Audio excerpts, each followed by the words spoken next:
بسم الله الرحمن الرحيم. هل أتاك حديث الغاشية؟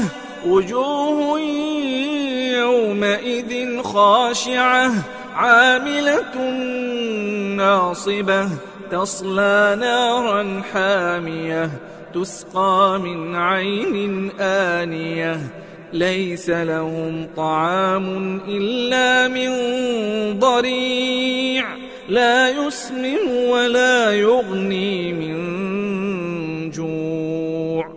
وجوه يومئذ ناعمة لسعيها راضية في جنة عالية لا تسمع فيها لاغية فيها عين جارية فيها سرر مرفوعة وأكواب موضوعة ونمارق مصفوفة وزرابي مبثوثة أفلا ينظرون إلى الإبل كيف خلقت وإلى السماء